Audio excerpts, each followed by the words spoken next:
Você está ouvindo agora O Raio Acertou, o seu podcast semanal sobre jornalismo narrativo, sobre tudo que nos move e sentimos. Ouça o nosso episódio de hoje e partilhe conosco a sua história também. O Raio Acertou. Em nossa pauta, a principal notícia é você. Olá pessoal, se vocês estão ouvindo este nosso podcast nesta manhã de sexta-feira, ou você que está nos assistindo pelo canal do YouTube, o Raio Acertou, é porque nós temos uma grande notícia, uma grande novidade para dar para vocês.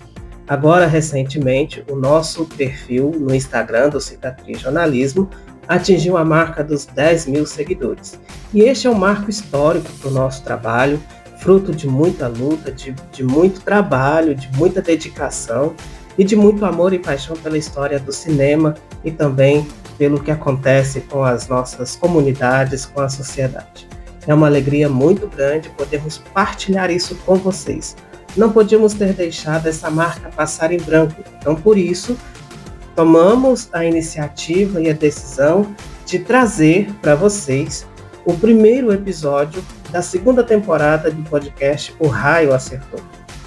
Para quem acompanhava a gente, deve ter se sentido falta, deve ter se sentido até mesmo um pouco ofendido, porque nós interrompemos brutalmente a edição, a produção, né, até a divulgação do podcast O Raio Acertou, lá em março de 2023, no auge do Oscar, né? E nós não paramos porque não gostamos do trabalho, muito pelo contrário. Por conta das demandas, por conta das grandes exigências e por conta da falta de pessoas para somar com a gente no trabalho, nós acabamos tendo que deixar. Eu uso a expressão no plural, nós, temos, deixamos, mas na verdade o Cicatriz Jornalismo, né, é um projeto de jornalismo narrativo que eu fundei, que eu criei no auge da pandemia, né, mas como hobby, como uma distração, como uma forma de passar aqueles dias obscuros, né, da nossa vida, e ele acabou se tornando um trabalho sério, né, acabou se tornando algo que preenche, que dá sentido à nossa vida. Só que eu sou sozinho no Cicatriz, né, e o podcast O Raio Acertou, sou eu que edito, sou eu que roteirizo, sou eu que estudo a temática, né, sou eu que produzo, e por final sou eu que divulgo ele nas plataformas de áudio, tanto do YouTube quanto do Spotify, e a divulgação também pelo Instagram. E isso foi pesando muito, né? E isso foi criando um trabalho árduo, por mais que a gente ame, por mais que a gente goste, demanda tempo, né? Não é muito fácil e não é muito rápido a gente entregar um material de qualidade. Na maioria das vezes, nem ia episódios muito bem editados, né? Não por falta de profissionalismo, mas era por falta de tempo. Mas, quando a gente atinge a marca dos 10 mil seguidores, com 5 anos de trabalho, né, e seguidores orgânicos, né, eu não comprei, né, seguidor nesse sentido, foi apenas pela divulgação, pelo trabalho, né, pela motivação, divulgando o cinema, a televisão e tudo que acontece na sociedade, é que nós chegamos a essa marca. E aí eu não poderia deixar isso passar em branco, né? Pelo menos assim, dar a vocês essa explicação e trazer hoje, né? Anunciar a nova temporada, assumir o compromisso de toda sexta-feira estar aqui com vocês. Eu espero que a gente consiga isso, né? Quem sabe nessa jornada apareça alguém, algum amigo, alguma pessoa apaixonada por podcast e por cinema e venha somar com a gente, né? É um trabalho muito prazeroso para quem gosta, para quem ama, para quem entende. Então, quem sabe, né? Se aparecer mais uma pessoa, já ajuda muito a gente nesse sentido. E vamos trazer hoje o primeiro episódio com o tema Enem 2025 e o cinema. Qual é a relação, né?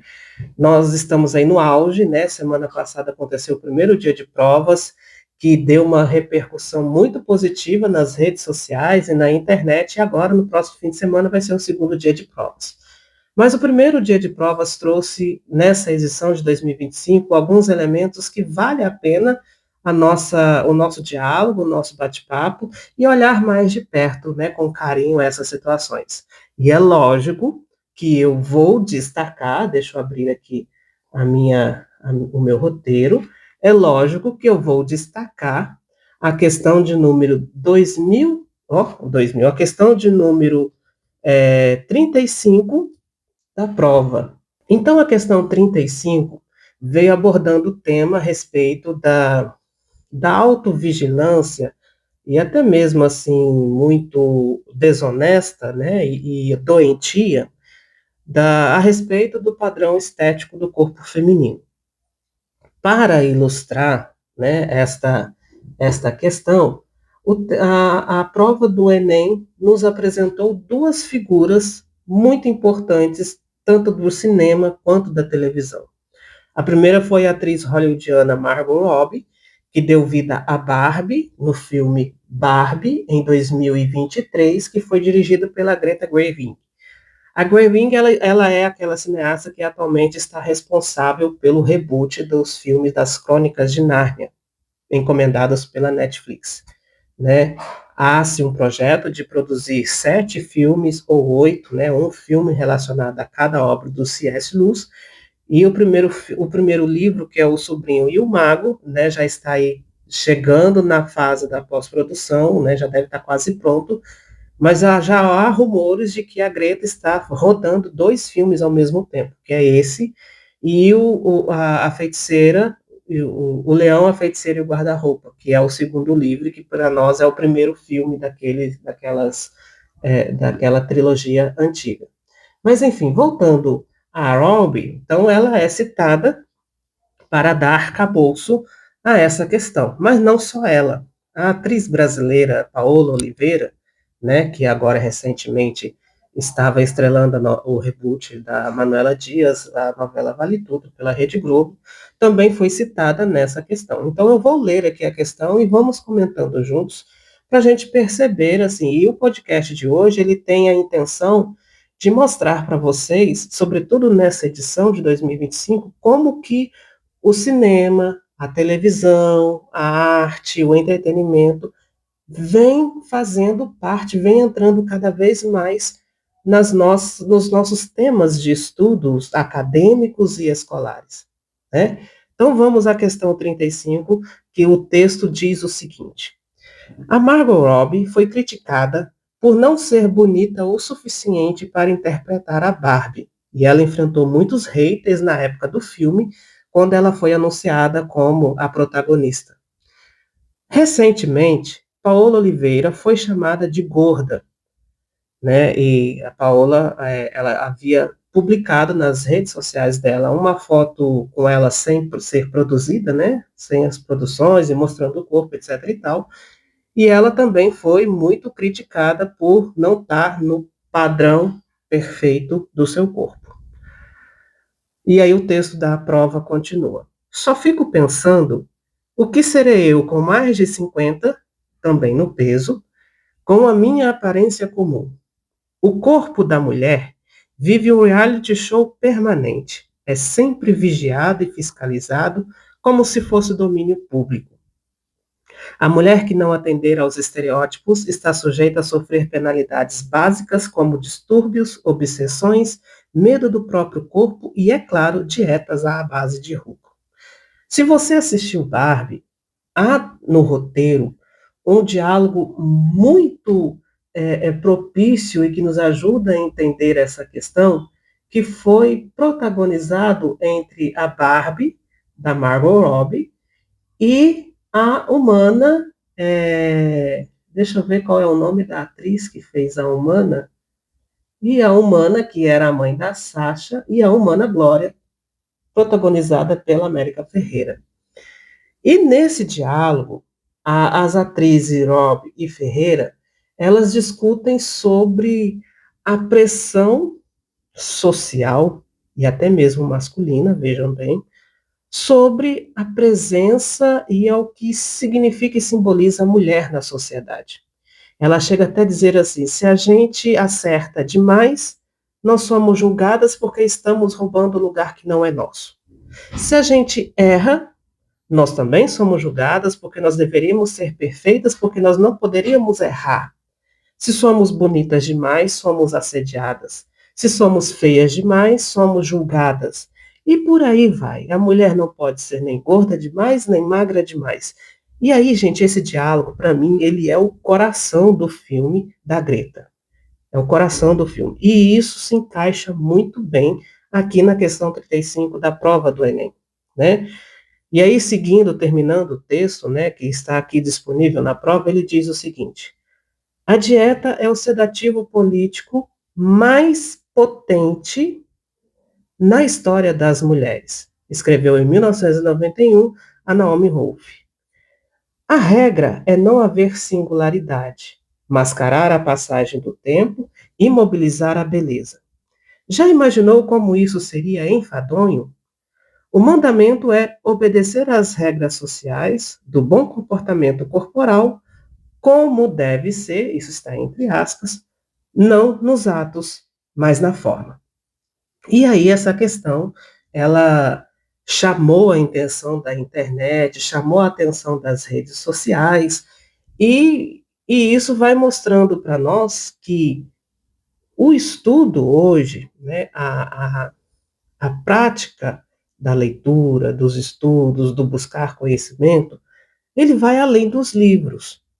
Os livros são essenciais, são muito importantes, eu diria até que sem eles a gente corre o risco de se perder um pouquinho naquilo que realmente importa, naquilo que é ensinamento verdadeiro, mas a gente precisa olhar para as outras esferas que movimentam o nosso mundo hoje, né?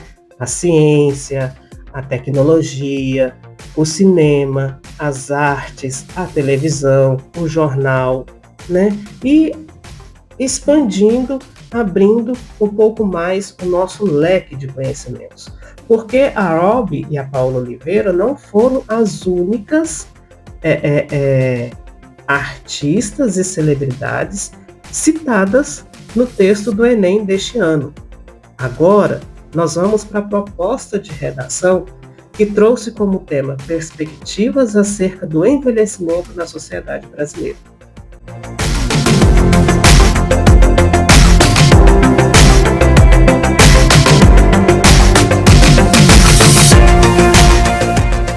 Prestem bem atenção.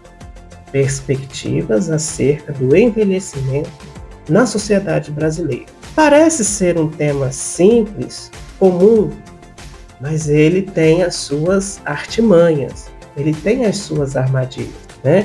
Quando diz sobre acerca do envelhecimento da sociedade, não quer dizer que você vai falar sobre o idoso, não é dizer que você vai falar sobre a pessoa com idade avançada, não é bem isso, mas é sobre uma sociedade que está envelhecendo.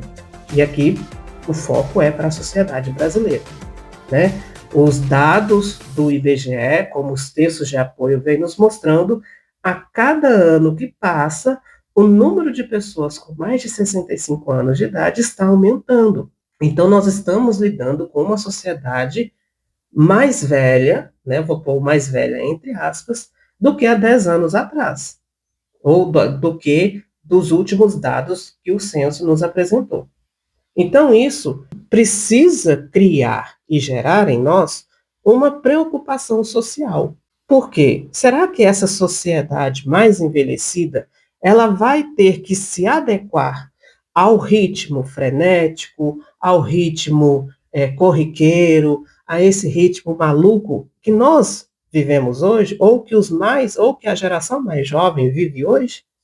Ou será que essa sociedade ela vai poder criar meios, caminhos para se adequar e acolher melhor os mais idosos, né? Então, essa é a questão, é sobre isso que esse tema de redação vem provocar para nós. Entre os textos de apoio, e é aqui que está o nosso maior interesse, cita um documentário produzido por um cineasta de Curitiba chamado Cacau Rodem, e o nome do documentário é Quantos Dias, Quantas Noites. Ele é um documentário de mais de 1 hora, se eu não me engano, de 1h30 ou mais. ele está disponível no YouTube, no canal do Dr. Drauzio Varela. Se você digitar lá no YouTube, documentário Quantos Dias, Quantas Noites, ele vai aparecer lá para você assistir. E ele é uma obra que reúne especialistas, reúne pesquisadores, reúne pensadores, alguns médicos, algumas pessoas da área da saúde, para discutir, né, para discursar um pouquinho sobre essa sociedade envelhecida, né? No documentário, o Roda, então, vai reunir essas pessoas que debatem sobre os dilemas acerca da passagem dos anos, desde o aumento da expectativa de vida até as desigualdades que essas pessoas enfrentam. Aí, no texto de apoio da proposta de redação no Enem, vem dizendo o seguinte: o documentário Quantos Dias, Quantas Noites busca investigar quem, afinal, tem direito a uma vida longa no Brasil. Olha só que tema relevante. Quem tem direito de ter uma vida mais longa no Brasil? Porque um dos textos de apoio da proposta de redação vem falando sobre os idosos ativos, que é essa geração de pessoas mais envelhecidas que estão buscando uma vida saudável, até mesmo uma vida de atletismo. Inclusive, esses idosos ativos, eles são ativos não só por causa disso, não. Em alguns lares brasileiros, eles são os principais provedores da casa, são aqueles que mantêm, sobretudo financeiramente, né? São aqueles que ainda trabalham no lar, né? Cuidam da cozinha, da casa, né? Limpa a casa e etc e tal, né? E são pessoas, nós estamos falando de pessoas com mais de 65 anos de idade, né? Voltando ao texto do Enem, são inúmeros os marcadores que definem quem vai viver e quem vai sucumbir diante de uma realidade imposta por um sistema bastante perverso. Né? Essa é uma fala, tá, entre aspas, do diretor, né, do Roden, que produziu o documentário. E lá no perfil do Cicatriz, né, no Instagram, @cicatrizjornalismo, que a gente chegou aos 10 mil essa semana, né, 10 mil seguidores, eu estou muito feliz por isso, eu criei um post, né, com a logomarca do Não Erre a Letra, que é o nosso projeto de redação, tá? Que eu já aproveito aqui para falar para vocês também. O projeto Não Erre a Letra, a gente dá aulas de redação particulares, né, com esse viés. Né? A gente prioriza muito a escrita criativa e a sua bagagem cultural, né? Como, por exemplo, que você pode usar na sua redação aquele anime que você assiste, aquele dorama que você gosta muito, né? É possível, né? E aí, nesse post, eu elenquei 8 produções do cinema e da TV, e também dos streams, que poderiam ter sido usados na sua redação. O primeiro que aparece é a série Hacks, é uma série de comédia da HBO Max, e ela foi citada porque ela é protagonizada por uma atriz idosa, por uma atriz já de idade, e ela foi premiada pelo Emmy, né, que é o Oscar da televisão, né, ela tem 74 anos de idade e venceu, né, um prêmio de melhor atriz. Né, e aí, no seu discurso, ela ainda diz que o cinema e a televisão precisa criar mais personagens idosos, porque a gente ainda tem muita coisa para mostrar e para contar. Então, isso é fantástico, né? É um dos idosos ativos, né? Podemos dizer assim, já que a sua redação pode seguir também por esse viés, poderia ter seguido, né? Todo mundo conhece o filme de animação Up, Altas Aventuras, né? Do Pete Docter, da Netflix, Um Senhor Estagiário, também é um filme muito famoso, né? Que está lá com a Anne Hathaway. Depois, A Substância, da Coralie, né? Eu não vou pronunciar o sobrenome dela, que eu não sei, né? A Coralie, então, ela produz um filme de drama e, ao mesmo tempo, cômico, muito interessante. Quem citou A Substância na sua redação, esse, olha, ganha a nossa estrelinha de melhor escritor, de aluno mais aplicado na sua trajetória de conhecimento, né? Porque a substância, ela mostra real o que acontece com essa proposta de redação. A protagonista, né, a Elizabeth Spark, ela é uma apresentadora de TV americana, aquela daqui que produzia aqueles programas de ginástica ao vivo, né? Fazendo as aeróbicas ao vivo. Só que ela chega no ponto da sua carreira que a sua equipe de produção decide substituí-la por afirmar que ela não atrai mais a nova geração por conta da idade, porque já está envelhecendo, já está perdendo alguns movimentos, mas não estava não, tá, gente? Mas ganha esses estereótipos da pessoa idosa, né? Contrariada com aquilo, ela recebe de um laboratório a proposta de passar por um procedimento, né, tomar essa tal substância e criar uma personagem, né, uma duplicata melhor, mais forte, mais jovem, mais bonita, mais aplicada. E aí o filme começa, a partir desse segundo ato, o filme começa a nos colocar nesse drible entre a mais jovem e a mais idosa, né? E ali vai se criando um discurso fantástico, incrível. Né? É uma citação perfeita para a sua redação. Eu ainda coloco Amor e Sorte, uma minissérie da TV Globo, que foi protagonizada pela Fernanda Montenegro e a Fernanda Torres. Fernanda Montenegro, inclusive, também foi citada num dos textos da redação, né, de apoio da redação, já vou voltar ali. Meu Pai é um filme da Florence Zeller, né, que foi protagonizado pelo Anthony Hopkins, que já está aí, né, se despedindo da sua carreira, ele mesmo disse isso, e uma comédia, O Exótico Hotel Marigold, né, uma comédia que também entra naquela linha dos idosos ativos. O terceiro texto, né, que cita uma frase da Rita Lee, né, também cita a Fernanda Montenegro, com seus 95 anos, e que oferece em suas memórias uma síntese luminosa desse gesto de habitar o tempo com dignidade. A velhice, diz ela, é o tempo em que a vida já foi vivida e por isso mesmo pode finalmente ser olhada de frente, sem o pânico do ineditismo. Né? Voltando ao post do Instagram do Não Erre a Letra, com algumas citações cinematográficas que poderiam enriquecer a nossa redação, curiosamente, né, e isso eu recebi muitos comentários sobre isso, curiosamente eu citei a novela Três Graças, do Agnaldo Silva, que está agora ao ar no horário das 9 da rede. E aí, né, você está aí do outro lado, me assistindo ou me ouvindo, poderia se perguntar assim, mas as protagonistas da novela são jovens, mulheres jovens. Como que eu vou usar essa narrativa na minha redação? E aí eu convido você a olhar para a Arlete Salles, que já está no auge dos seus 87 anos, e está dando vida à mãe da Arminda, a personagem da Grazi Massafera. E a Arlete Salles faz a Dona Josefa, que, diante do roteiro da novela, ela é uma velha rabugenta, inútil, inválida, está ali só para gastar o dinheiro da filha e não serve para nada. É uma idosa deixada, né, abandonada. Ela só não está 100% abandonada porque o roteiro colocou a Arminda com 1% de humanidade, porque ela é a vilã da história, mas ela adquire 1% de humanidade e resolve contratar cuidadoras, né, uma manhã e uma noite, revezando para cuidar da Dona Josefa. Mas a Josefa é uma velha esquecida dentro da própria casa. Né? É um idoso que poderia estar fazendo muito, contribuindo muito, ela só fica lá, né, sentada com as suas agulhas de crochê, sobre os ombros tem o peso estereotipado da velhice, da doença. Eu acho até que aquela doença não é tão doente assim, sabe? Mas isso são spoilers dos próximos capítulos da novela.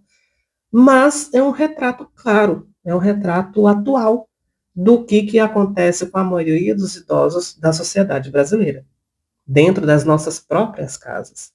Então é uma ótima abertura. Vou ousar e dizer que essa seria uma ótima introdução para a sua redação. Já pensou você abrir a sua redação citando Arlete Salas, da novela das 9 da Rede Globo? Seria algo impecável, incrível, né? Muito fantástico isso. Para terminar essa nossa temática, né, sobre o Enem e o cinema, nós vamos pular lá para a questão 85 da nossa prova do primeiro dia. 85 que lá também fala sobre a sétima arte. Só que aqui, aí a gente teria que ter assim, um aparato educativo maior, porque aí, né, a redação ela já ousou até demais, né? Não estou criticando, né? Isso é muito bom. Quando ela trouxe um cineasta que também foi um ator muito famoso, que viveu lá no início dos anos 1930, 1940. Então, o texto da prova, ele é de 1940, né? O primeiro texto, tem o segundo. Não, perdão, o primeiro que é de 1940, mas esse é citado no segundo texto, que é de 1925. Então, vejam bem, né? 25 foi o tempo que o William Hart viveu, né? Então, o texto diz o seguinte: o pouco caso na seleção dos filmes, o segundo, tá, gente? Para serem exibidos nos espetáculos diurnos, tem sido causa de inúmeros dissabores sofridos pelos progenitores que levam seus filhos ao cinema para recreá-los. Em toda parte, tanto nas casas de famílias como nos colégios, só se ouve a petizada falar em fitas em artistas cinematográficos, nas proezas do William Hart ou nas façanhas de Mutt. O Mutt eu não descobri quem que é, como o texto só colocou o sobrenome, então existem muitos Mutts. E existe até um filme que se chama Mutt. Então, eu não consegui localizar, diferenciar quem que é esse Mutt. E esse texto é de um jornal de Pernambuco, de 1925, né? Mas o William Hart, provavelmente, com quase 100% de certeza, é o William Hart, que foi ator, roteirista, diretor, produtor de cinema americano, e ele foi um marco referencial nos filmes de faroeste. Então, por isso que aqui diz as proezas do William Hart. Então, se ele é de um filme de faroeste, né, o mais próximo de faroeste que vocês podem pensar é no Indiana Jones, por exemplo, né, os filmes das aventuras do Indiana Jones, que tem um quesinho de faroeste, né? Um quesinho, né? É o mais próximo que eu consigo chegar da geração de vocês, viu? Mas o Hart, ele é citado aqui, né, e aí se a gente tivesse um pouquinho esse contexto histórico, saberia entender de onde que ele é, quem ele é. Isso não implicaria no você acertar ou não a questão, porque os dois textos de apoio da questão 85 vem falando sobre as experiências que a gente adquire ao ir ao cinema, né? E ir ao cinema é uma experiência antropológica, é uma experiência fraterna, né? Porque você vai não só ver o filme, além de assistir, além de ver o filme, você vai ver pessoas, cumprimentar pessoas, rir junto com pessoas que você nunca conheceu, se for um filme cômico, né? Se assustar junto com pessoas que você nunca viu, se for um filme de terror, chorar com pessoas que você nunca viu, se for um drama ou se for um romance, né? Então é uma experiência libertadora e antropológica, né? Você convive com pessoas. E essa foi uma questão muito forte levantada no pós-pandemia, né? Quando o mundo estava abrindo as portas de novo para a gente voltar à sociedade e a conviver em comunidade, né? Porque e ainda até hoje essa discussão é muito forte, muito polarizada entre aqueles que defendem lançamentos nos streams e aqueles que defendem que o cinema ainda vive e que ele precisa provocar essa imersão das pessoas na sociedade, na comunidade. Antes da gente encerrar o nosso podcast de hoje, só dando um panorama geral do que eu achei dessa prova do primeiro dia do Enem 2025, né? Eu li todas as questões, né?